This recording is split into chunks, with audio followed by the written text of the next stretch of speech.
Hey everybody, welcome to Trading the Close. My name is Gareth Soloway, and what a day on Wall Street. Heck, what a weekend, even in crypto. Crypto prices crashing down. We did get a little bit of a bounce today. We're going to look at some of those charts, but really it all carried into the NASDAQ and the S&P today following what happened in the Nikkei overnight. Nikkei down over 12%. I'm going to be watching, as I'm sure a lot of you all will be tonight when the Nikkei stock market opens for trading. Where does it go? We'll take a look at that chart in just 1 second.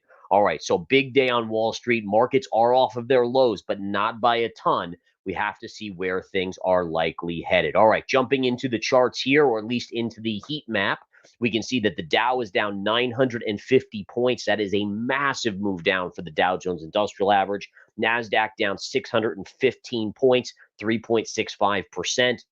The S&P is down 2.9%. Now, just a marker here, the NASDAQ was down over 6% going into the open today. So it has recovered sizably, but is still down more than half of what it was earlier today. Oil down 40 cents. That actually recovered decently off the lows, as did gold. Gold was down much more earlier today, down $34 on the day now. And Bitcoin crushed, but off of its lows as well, got below 40, below 50,000 today before staging a recovery, bouncing back to 53. Look at this heat map, guys. This is about as ugly of a heat map as you're ever going to see in the stock market. Almost no green. Looks like there's just tiny bits of green here and there. I'm just curious, what is that on the charts? Let's see exactly what is green. Ah, it's AMD. Yep.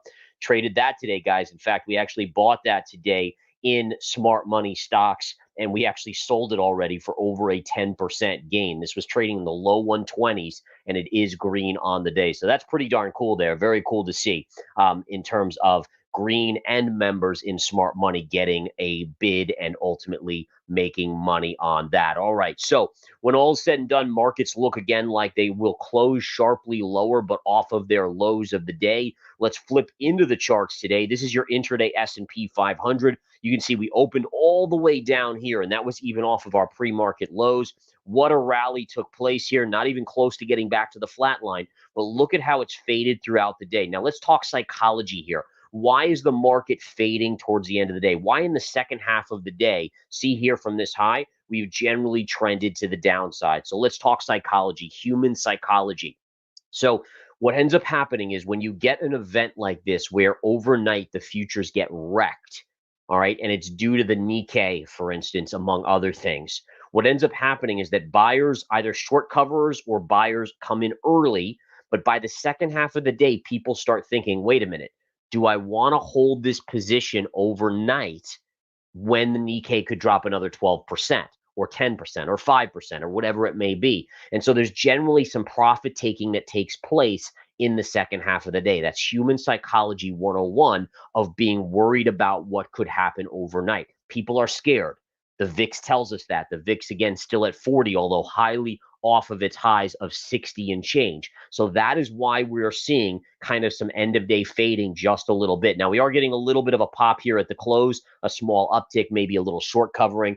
Smart money, honestly, is buying. I would be a buyer here because I always think the fear is worse than it. I actually have the Nikkei potentially bouncing if we just open a little bit lower. So my guess is Nikkei will open around 30,000 tonight, and then you'll actually see a technical bounce. Huge area right here around 30,000 on the Nikkei. That should be major. I repeat, major technical support. If it does break that, then you have additional support at this 29,000 level. But I don't think, listen, it could dip down there. I mean, anything could happen. But in general, I think you get a bounce off of this zone right here, and the bounce could be as much as a 5 to 10% bounce in the Nikkei over the course of a few days to a week or two. So just be ready for that. If that does happen, you could be looking at a futures market overnight in the US that is actually very sizably green. All right. Speaking of the VIX, take a look at this, guys. Anytime the VIX gets this high, you're likely near some sort of short-term bottom in the markets. Notice the pullback on the VIX from 65 all the way back below 40. That's very normal. If we go back to COVID in 2020, it did get higher, but remember, people literally thought the world was ending there. So it only got as high as 85, but look, that was one of the best buying opportunities of the younger generation.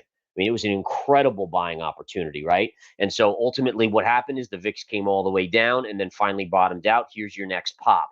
So in general, what I've learned is that when the VIX goes very, very high, you actually start to buy. You buy into that fear. Now, it's always the hardest thing to do. Always remember that when you get this insane fear in the markets, when you get so, where your stomach is like wound in knots because you see things falling in integers, not just pennies, but in dollar increments or $100 increments or $1,000 increments in the crypto market sometimes. That is when you actually have to say, shut off your emotional brain and you think logically. And logic can tell you, and the VIX can help guide you in that way. Now, if the VIX is in this range now, no, it doesn't really tell us much, right? So the VIX, again, if it probably continues to come back in, I would guess the markets are due for a little technical bounce, assuming nothing crazy erupts like Middle East stuff overnight or anything like that. But in general, once you get back in the 20s, you don't have a firm direction either way. The VIX could pop back in the 30s or could go back to the teens, and you don't really have an edge in that respect. All right, so let's go on to a couple other charts. The S&P 500, I want to show the SPY here. Again, if we flip over to this chart on the SPY, which is the S&P, there's a clear trend break. All right, so what does that mean? Well, as I said you could get a bounce now, right? In fact, you could see this little pivot point right here. We actually tagged this little high right there. And let me zoom in on that so we can see that a little closer here. See this little high right there? So that was the low of today, and you got a little bounce. So, you could go a tiny bit lower to the gap fill, but in general, I would expect a bounce where we trade up just a little bit, right? Let me do my arrows so you guys can kind of be guided. This is generally what I would expect. And then I would expect the next leg down like that. So I think you get reprieves here where buy the dippers eventually feel gutsy enough to come out of the woodwork and buy. And you get bounces like on Nvidia bouncing back into the low 100s, for instance. But eventually, in my opinion, I think ultimately we're headed a lot lower in this market. So for me, yeah, I'm a buyer and I did a lot of buying today. I also did a lot of profit taking in shorts as well as in long positions we picked up this morning. But I'm also saying, okay, the stuff that I'm buying now, I'm not getting married to it. I'm holding it for a short amount of time and then unloading it when I make 10, 15% on the bounce. NASDAQ 100, take a look, guys. This tells me the NASDAQ got very close to or is at a short-term bottom for a bounce. Notice the gap fill. Here's an upsloping trend line as well. So upsloping trend line connecting these lows right through low to low and right to here. And you kind of kissed it. I would have preferred a hit, but that's okay. Can't have everything I want. But notice how these two lines are virtually at the same spot. That tells me there is a good technical level there. All right. So again, very close to a bounce on the NASDAQ, which tells us mega cap could be near a bounce. The other thing to keep in mind, though, is that notice we're in a bigger channel, right? So this is a bigger channel, which tells us that a bounce likely eventually sells off. And if I move this over, let's just game this out. So how would this ultimately play out? Bear with me as I get my arrow. So let's say we get a small bounce like this, and then eventually a move leg down here. So you'll go lower. It's just a matter of catching and taking profits on a solid bounce in the markets. All right, so just kind of giving you guys an idea. This is what I expect. Doesn't mean it's going to happen, of course. I am only a trader, and I do have a fair amount of experience, but I've been wrong plenty of times before. All right, looking at the NVIDIA chart, take a look at where NVIDIA opened today, right around $91 a share. And look at this was a perfect 50% Fibonacci retrace from this low, which started this big move to the upside, and this high. So do a fib retrace from there to there, and you get the low today. You also had a little flat top right here and a little technical flat top there. So listen, NVIDIA actually held a lot of its bounces, was still down 6.3%, but it would not shock me. Same kind of deal. I think NVIDIA could bounce back to, let's say, 115 or so before that next leg comes in. What'll be interesting to see is they report earnings, I think, in like 3 weeks or so. It'll be really interesting now at these levels to see what those earnings are when they are reported. Some of my favorite stocks down here, take a look at Micron, guys. Micron holding on to that level, filled this gap as well. A lot of support on Micron down here. Micron hasn't reported earnings yet either and will in the not too distant future. But really, this is a very intriguing level of support on Micron. If you look at the fall on this thing, this is actually one of my favorite longs right now. The fall, 45% fall since basically July 18th. That's an incredible fall and a lot of technical support all in this range, right? I mean, I could literally drag this line out all the way over to here as well.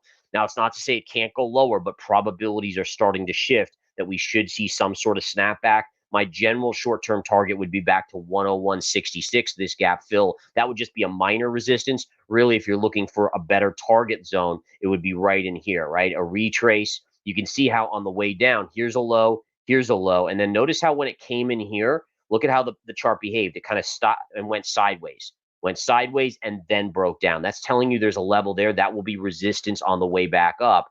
So I think maybe back to 108 on Micron would make a lot of sense in this situation. All right, let's go to a couple others here. Apple today. We know that Warren Buffett unloaded a huge chunk, half of his position. I do want to just point out, and by the way, I was dead on. Remember this morning, for those of you that watched the game plan, I literally was pounding my feet and like stamping my feet saying, guys, I'm buying, I'm buying, I'm buying. And by the way, that turned out to be amazingly profitable to be a buyer early in the day here. But the point is that you had so many overreactions in the market. One of them was Apple. So Warren Buffett had a massive, like it would be the equivalent of me in $1 million portfolio having like 3/4 of my position of my portfolio in Apple. I mean, that's basically what he was doing. He was so over leveraged, not over, he wasn't using leverage, don't get me wrong, but he was so overdone in Apple that after it ran 25-30%, it was just smart for him to take half off the table, right? I mean, it's something that I preach to everyone. Like, it's common sense. Good investors do it. They take half off the table, and then they obviously can buy if it pulls back, or they just can ride the rest, which is basically a freebie at that time. So I think that investors overreacted on this Apple news a little bit. You know, he still has $84 billion in Apple. That's a massive position still, in terms of his other positions in various stocks. All right. So that was that news there. And again, you see that Apple did open lower. Look at, by the way, on a technical basis where Apple opened right into this area right here. Right. So see this little flat top right there.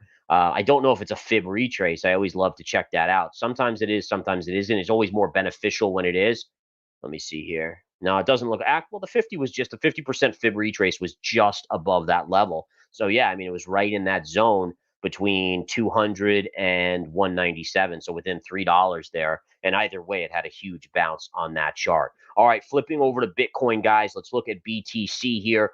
BTC, amazing, guys. And again, this is how powerful charts are. I gave you this pivot line. I said, again, if it was above, it was bullish. Once it broke, if it had a daily close below, watch out below. There's your daily close below, and look at the fall that it had. It went literally from 61,400 to 49,000.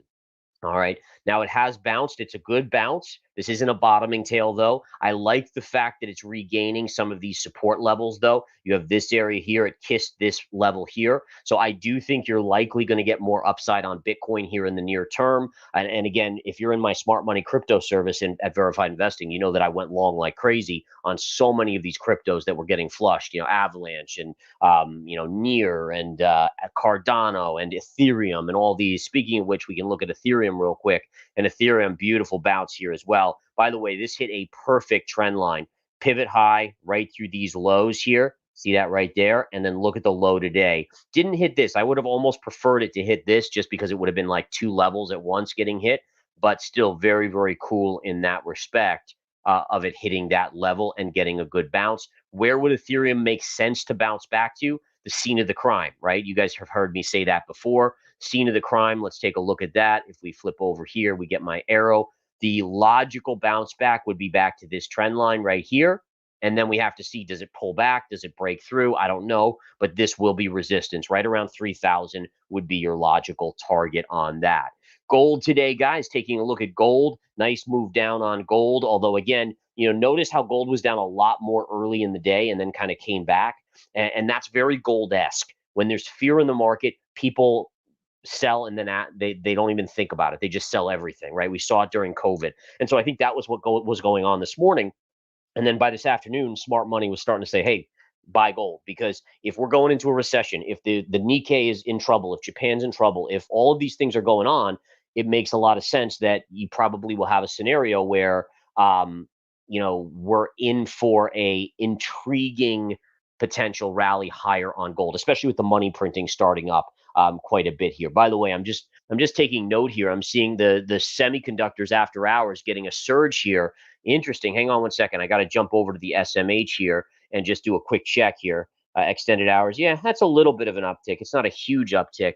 I'm also seeing Micron go up as well. Micron catching a little bit. Let's look at NVIDIA. Yeah, NVIDIA's caught a little bit in the after hours too. These are very minor bids, but nonetheless, it is catching my eye that we are starting to see a little bit of a move up on some of these things here in the after hours. By the way, I think Palantir reported after the bell today. Let me take a quick look at that PLTR. That's kind of an A. Oh, yeah, look at that AI play. Maybe that's why. So you're seeing Palantir surging on the back of earnings today, guys. And again, Palantir, beautiful little move here to the upside.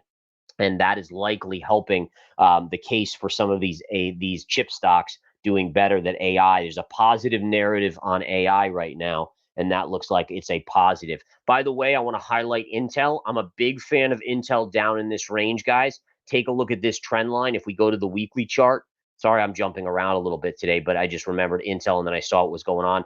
Pivot low from 2011, pivot low from 2011, pivot low from 2012.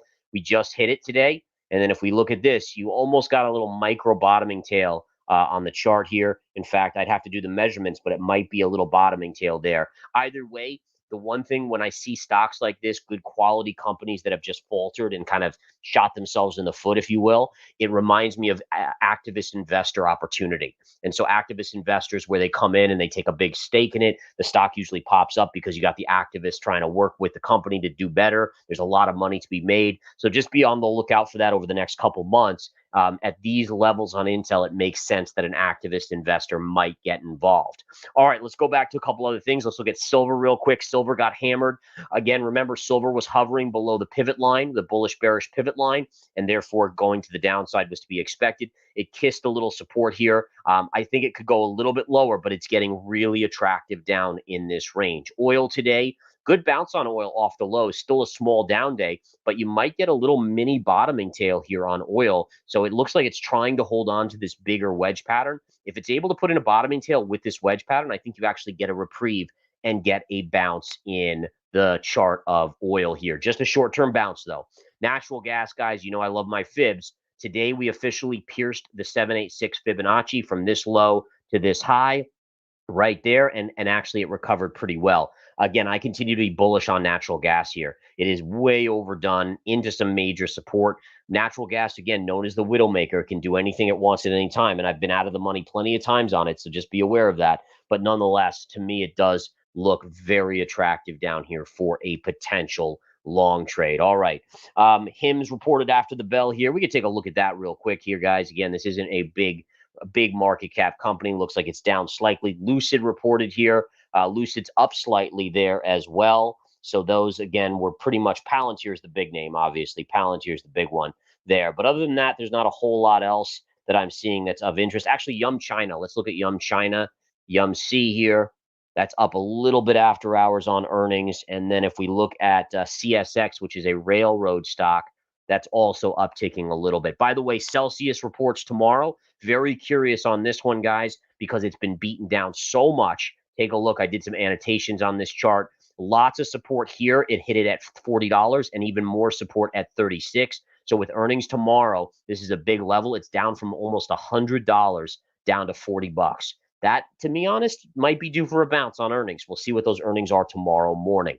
All right, guys, I got to get back to the trading floor here and just keep an eye on everything that's going on in the after hours. I'm keeping an eye out of the corner of my eye on my other screens here. But as always, thank you so much for joining here and watching Trading the Close. As always, folks, I'm going to do my best to give you hardcore technical analysis, data-driven analysis, and give you the honest facts, right? That's what it's all about. Go to the narratives from mainstream media, go to social media for the hype. Verified investing, all about the data. Have a good one, guys. Talk to you soon.